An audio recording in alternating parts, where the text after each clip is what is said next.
Yo tout le monde, bienvenue sur la chaîne de Léo et Max. On se retrouve aujourd'hui pour parler de One Piece. Vous avez vu très certainement le dernier chapitre. On fait des lives régulièrement, chaque semaine quand il y a un chapitre. Pas de chapitre cette semaine d'ailleurs. C'est peut-être pour ça que vous avez cette vidéo théorie sur la suite, puisque on va spoiler. On entre d'entrée dans le contenu du dernier chapitre, hein, donc ne vous attendez pas à ce que ça ne spoile pas, bien entendu. Ah, on est d'accord, on est d'accord. Vous avez plutôt kiffé la dernière vidéo sur Barbe Noire, on vous en remercie. On vous l'avait dit, il y avait plein de thèmes de ouf, et là c'est donc le deuxième thème qu'on a envie d'aborder avec vous. Juste avant, comme d'habitude les amis, prenez le temps d'exploser le compteur d'abonnement. On a vu que vous aviez été réactifs à notre demande sur la vidéo Barbe Noire, donc comme quoi ça marche. Donc allez-y, on va les atteindre ces 40 000 abonnés. Et le thème du coup de cette deuxième, comment dirais-je, cette deuxième vidéo, mais ce deuxième angle qu'on a envie de prendre, c'est le cas de Kid qui s'est fait, on peut le dire, souiller, hein, à un moment donné, utilisons les termes techniques, mais nous on pense qu'il va revenir. Le partenaire de la chaîne Ma Borne d'Arcade vous souhaite une bonne vidéo. C'est le spécialiste des bornes d'arcade, Pincab, Flipper et Babyfoot. Il s'occupe de tout de A à Z sur Dunkerque, garantie 100% français. Allez, on retourne à la vidéo. Ouais, c'est un peu compliqué de... Enfin, on pense qu'il va revenir. C'est un... En théorie. Disons que c'est un personnage quand même important de One Piece. C'est un personnage qui a fait partie un peu des trois gros supernovas qui ont laté des Yonko à Wano. On a vu Law, on a vu Kid, on a vu Luffy. Donc... évidemment, éliminer Kid, peut-être même Law, hein, c'était le sujet d'une des théories de la dernière vidéo, allez la voir, elle est juste au-dessus. Ça, comment dire, aurait un impact sur nous, les spectateurs, les lecteurs. C'est clair. Parce qu'on s'est dit, voilà, les trois là ils sont chauds, c'est la nouvelle ère, ils vont dépasser les Yonko. Maintenant c'est leur ère à eux, l'ère de Kaido, Big Mom est révolue. Sauf que, évidemment, leur mettre des opposants qui les font tomber, ça nous fait aussi redescendre, on remet les pieds sur terre et on se dit bon d'accord, ça sera pas si facile que ça. Maintenant c'est vrai que Kid c'est quand même un personnage qui a pris de l'importance et c'est un personnage aussi qui a beaucoup perdu, et à chaque fois qu'il a perdu des combats, ce gars là il mourrait pas forcément parce qu'on est quand même dans One Piece, et à part de rares cas où Oda a besoin pour le scénario de faire un changement drastique chez le personnage principal Luffy en l'occurrence, ou pour les scénarios passés de certains personnages. Lorsqu'on va voir le background de Nami, le background de Brook, le background de machin, on va avoir des morts, naturellement. Le background même à Wano, en l'occurrence, sur le plan large, t'auras un mort, Oden. Mais dans le présent, il tue assez rarement ces personnages, finalement. Donc est-ce que là, comme ça, il va tuer Kid, surtout par la main de Shanks, qui est censé être un personnage positif? Ah, j'en doute. Ouais, c'est bien développé, ça met vraiment voilà, on introduit cette vidéo sur le comment du pourquoi on pense ça. On s'est pas dit ouais, on est fanboy de qui du coup, non, c'est une construction scénaristique qui nous amène là. Surtout que vous n'êtes pas sans savoir que Kid détiendrait le Haki des Rois. Donc en fait, tu tues un perso qui dans le scénar détiendrait ce fameux Haki des Rois, qui n'a pour moi à l'heure actuelle pas vraiment été exploité encore. Tu vois, enfin pas à part des moments où on voit si là Kaido à un moment donné disait ouais, lui il doit le détenir Haki des Rois et tout, on n'a pas vu grand chose encore de la part de Kid, donc tu vois, c'est encore quelque chose qui vient mettre de l'eau au moulin sur le fait que Kid ne peut pas disparaître. T'as parlé de sa personnalité, de sa détermination, le gars il se relève tout le temps. C'est vrai qu'en plus de ça, ça ne nous choquerait pas de le voir encore une fois avoir cette détermination de revenir, de se dire non, voilà, il a sa fierté, je vais pas me laisser, ok, j'ai été humilié, ok, là y a pas de, on peut pas pire niveau humiliation, il y a plus de, tout son équipage c'est totalement soumis, tenez, prenez notre drap, notre couette, nos slips et tout, donc voilà, humiliation de son truc, plus de bateau, il est dans la flotte, one shot, c'est violent. C'est une humiliation violente. Donc à un moment donné, moi je le vois pas accepter ça. Je le vois pas se dire ouais, ok, s'il est pas mort. Ouais, ok, d'accord. Moi je me suis fait souiller, je rentre chez moi. C'est compliqué. C'est compliqué. Ce personnage-là. Effectivement, son équipage pour le sauver a tout fait. Tenez, on vous donne les poneglyphes, enfin les copies des poneglyphes. Allez-y, laissez-nous tranquilles, etc. Kid, c'est sûr, c'est un personnage extrêmement fier et je me mets à sa place, comme c'est un personnage qui a pas mal été développé par Oda dans le sens de la caractérisation du personnage fier et tout ça, qui veut tout le temps entrer en rivalité avec Luffy, etc. Non, ce sera moi qui fera le mieux, non, ce sera moi qui aura le plus, non, ce sera moi qui... Non, ça sera moi qui, non, ça sera moi qui, c'est que ça, Kid. Donc Ouais, là, c'est j'ai ça. un peu du mal à me dire que son équipage, même s'il l'a sauvé, Kid, il peut accepter ça, que son équipage se soumette même à Shanks, hein, parce que ce sera moi qui dépasserai le Yonko, c'est ce qu'il devrait se dire, Kid. Donc même en se faisant souiller, et normalement, il a suffisamment de mental pour se dire, quand je me relèverai, je vais te souiller. C'est ce qu'il a toujours fait. Il C'est s'est ça. fait souiller par Kaido, il s'est fait souiller encore avant par qui il arrête pas de se faire souiller ce personnage de toute façon. Mais il se fait souiller en permanence, ce serait long de citer C'est au moins la souilles, mais- troisième fois, c'est au moins la troisième Ouais, fois là c'est qu'il se ça. fait souiller. Donc je le vois pas faire ah oui vous avez eu raison de lui donner les copies des poneglyphes, bravo mon équipage. Non, il va pas faire ça. Là il va avoir la haine, il va vouloir se relever, il va se faire sauver. Peut-être même que ça va être l'occasion de découvrir un personnage qu'on n'a pas encore vu sur Elbaf et qui va sauver Kid. Donc c'est aussi peut-être cette défaite de Kid l'occasion d'introduire de nouveaux personnages dans, je vais pas dire l'arc Elbaf, mais grosso modo la partie Elbaf de cet arc Egghead, en gros.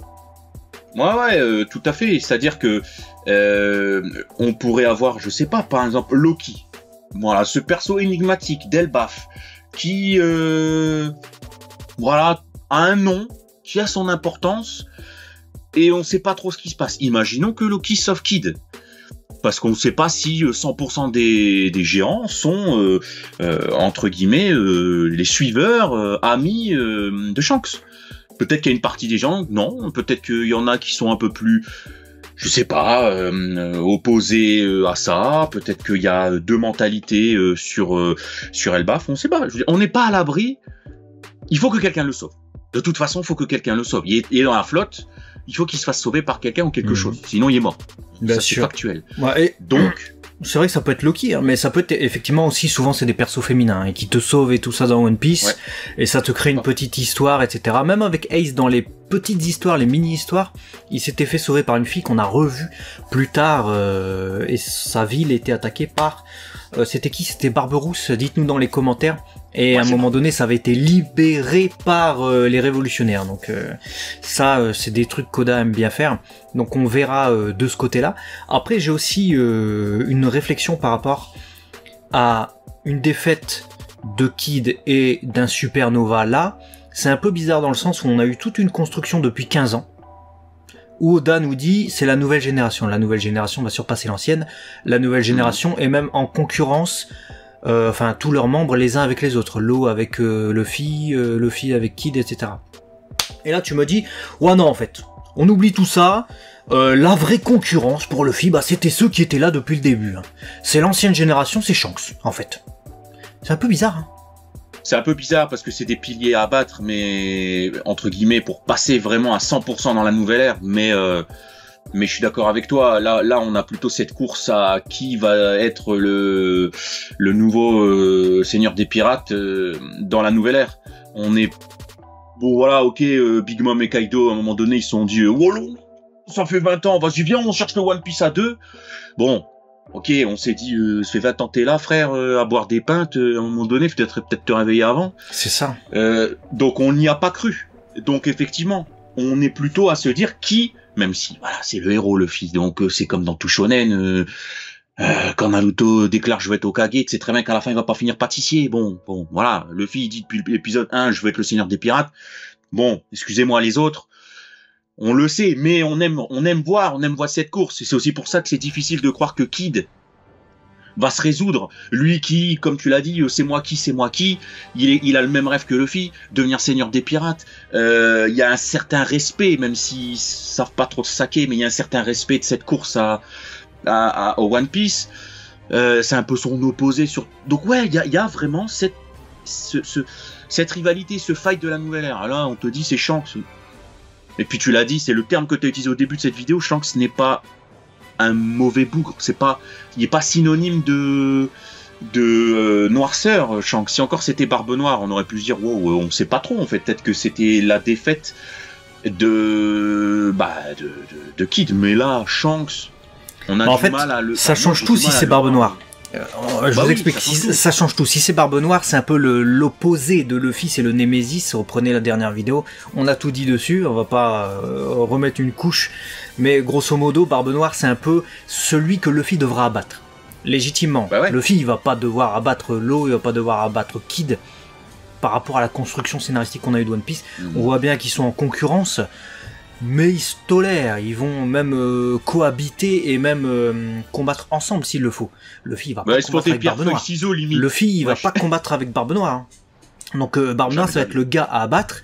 Et pour montrer que c'est une montagne véritablement à abattre et qui va être difficile, tu peux faire en sorte qu'une des supernovas qui était de la même génération que Luffy et qui était en plus de ça, en concurrence avec lui mais qui faisait ami-ami, tu peux montrer qu'une de ces supernovas tombe face à Barbe Noire. Parce que ça sert à dresser un portrait qui est celui de Barbe Noire, qui est terrible, et qui peut en plus facilement, ou plutôt, assez aisément, abattre un de tes concurrents.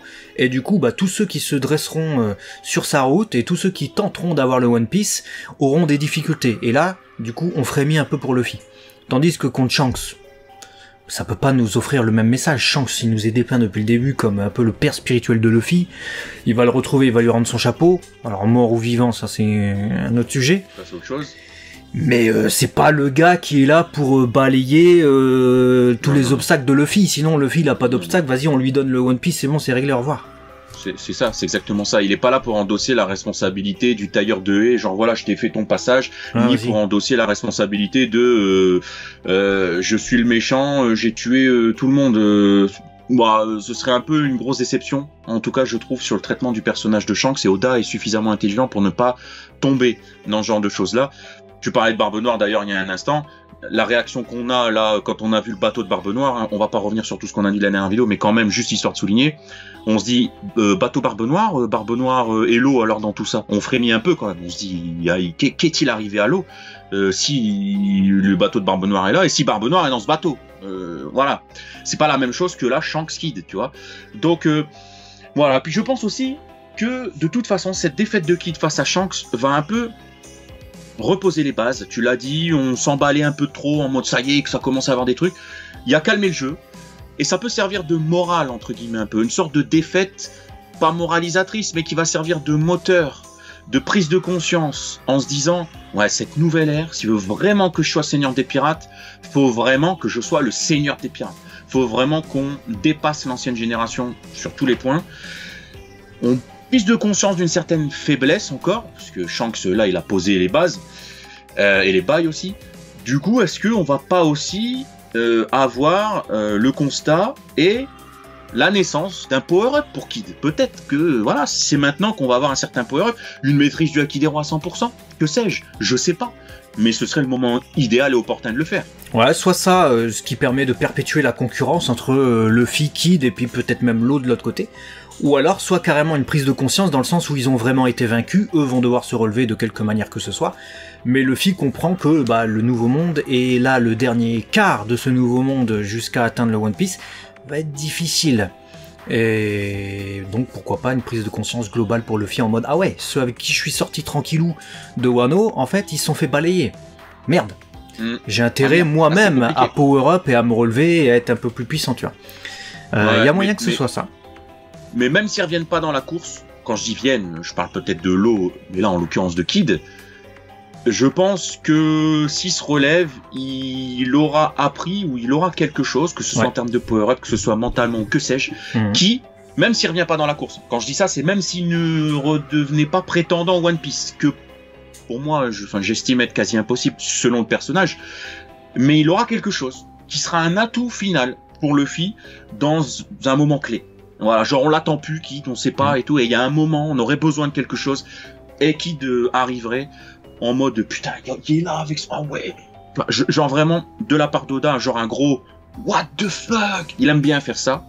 Donc c'est l'un ou l'autre. Soit il revient plus fort dans le game, soit ça sera la surprise. Il est même absolument pas tombé là. Il est même possible que si jamais là, il soit obligé de s'arrêter dans la course du One Piece, en fait, ils vont servir pour la bataille finale en mode contre le gouvernement mondial. Genre on peut pas tolérer ce gouvernement parce qu'ils apprennent tous des informations parallèlement, peut-être avec l'arc d'Egghead, on sait pas ce que nous réserve Oda. Et là ils vont dire non, on peut pas tolérer ça, on doit absolument les faire tomber, et il y aura une sorte d'alliance globale des anciens concurrents pour le One Piece, qui vont tous se dresser contre le gouvernement mondial et distribuer des tatanes et des punk hornet, je sais pas quoi, gigantesques de métal là. Ça, on n'est pas à l'abri. Dites-nous ce que vous pensez en tout cas de toutes ces pistes, laquelle est pour vous la plus plausible, et également quelles sont aussi vos théories, vos pistes, vos idées. Dites-nous ça dans les commentaires, peut-être qu'il y a des idées qu'on n'a pas eues et on les lira avec grande attention. Possible. Voilà, abonnez-vous si ce n'est pas déjà fait, partagez en masse cette vidéo et nous on se dit à très vite sur la chaîne 2.